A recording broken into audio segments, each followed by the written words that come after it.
You can pretend to be a pizza guy. Hey, this is Sharon, and I'm going to teach you how to make homemade vegan pizza.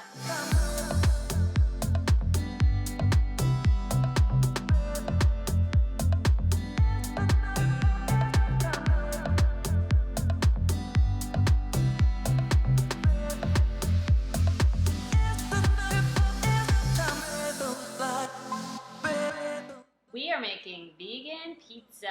When you go vegan, you often miss some of your classic comfort foods, and for me, and especially for my husband, pizza is like a non-negotiable food to give up. If you go vegan or plant-based, suddenly you can't have dairy. What do?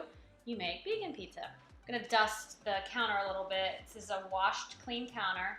This is just so I can kind of spread out the pizza dough without it sticking. I've made homemade dough before with flour, and I've actually even made homemade pizza dough with quinoa. So you can make it yourself. I just don't feel like it right now. So I bought this beautiful ball of dough straight from the refrigerator section, actually in the bakery of Publix. And I am not some expert on dough, but you know, it's actually pretty forgiving, and you can let it stretch out itself a little bit. You can try to pretend you're a pizza guy. Ah!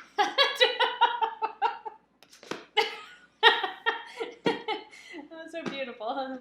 But it is getting bigger. I mean, the whole goal here is just to stretch it out. You don't want to handle it more than you have to, because that will make it kind of not as delicious, but it'll stretch if you continue to manipulate it like this. The oven behind me is preheated to 500 degrees, and it already has a pizza pan in it. So it's getting really hot, and once this is spread out enough, then I'm gonna put it on that pan and just let it cook for a couple of minutes just to get it a little bit firmer, and I'll take it out, put the sauce and the toppings on it, and then put it back in the oven. So apparently there's like this fist technique that you just have to like get good at, and just stretch your dough and keep stretching it. All right, is that getting better? Being filmed by a pizza critic over here. Wham! So once you have it big enough, then you take your hot pan out of the oven, dust it with cornmeal, and put the dough on it and stick it in the oven for like 3 minutes.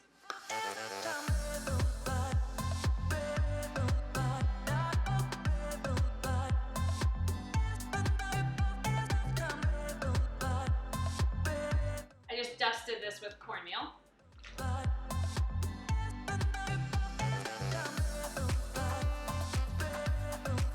So back in the oven for 3 minutes or so.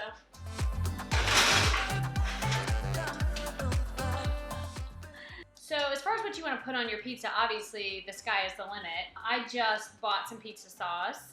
I really love the Rouse sauce, but they were out, so I got a classic organic pizza sauce. Of course, peppers and onions are a favorite, and I chopped up some mushrooms. The basil is fresh, but you have to wait until the end to put it on, or otherwise it's just kind of obliterated. And then some sort of fake meat is always nice for protein and taste. Sometimes we use the buffalo chicken nuggets from Morningstar that are vegan, and we just chop them up, so it's kind of like buffalo chicken pizza. This is actually the Italian sausage from Beyond Meat. So I just cooked up a brat and I've chopped it up, and we're just gonna crumble it over top. Now, as far as vegan cheese goes, there are a bunch of them out there. I happen to really like Violife mozzarella shreds as one of my faves. It's melty and creamy and yummy. I actually also like Follow Your Heart Parmesan. Sometimes I do one or the other, sometimes I do both. Kind of sometimes depends on what I've got in the fridge, but they're both really good vegan melty cheeses for pizza. Okay, it looks ready for sauce.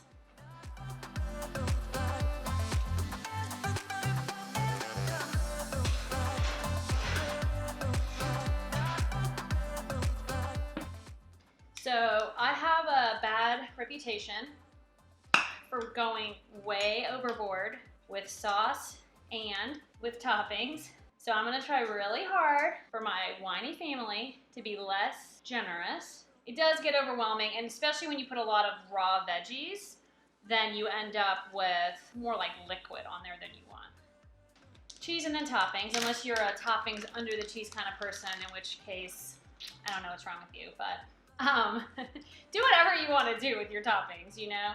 First cheese for me, and then stuff on top. We don't go crazy with the cheese. I like vegan cheese, but I mean, you don't need that much. You just need it for the creamy factor. I've been told that's enough. Now onions. What's fun about this too is if you have kids, you can do this as a family night and have them make their own pizzas with you. You know, they can help with chopping the toppings if they're old enough, or they can at least put the toppings on. Peppers. I won't do too many. Mushrooms. I'm only gonna do half.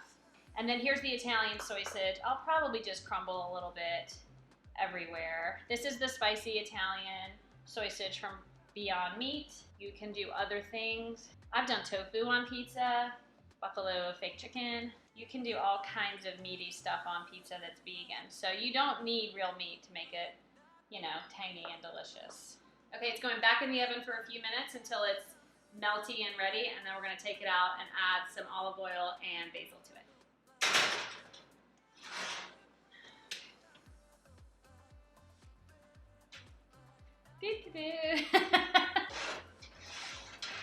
Oh yeah.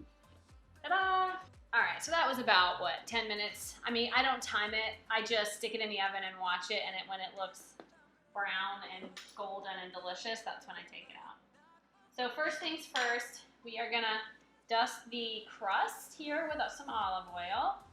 Just got a little brush to brush it on, make the crust extra delish. Just make sure it gets nice and coated. Once the crust is all coated in that olive oil, then you can actually sprinkle some Italian spices on it, just a little bit, to make the crust also delicious. We love garlic in this house, so we will often, either before or after it cooks, just do a little bit of minced garlic, kind of try to sprinkle it around a little bit, like a Jackson Pollock painting. Now we're gonna take this fresh basil that I just julienned and sprinkle that all over this baby, and it'll be ready to serve. I'm just putting some Parmesan on top for the heck of it.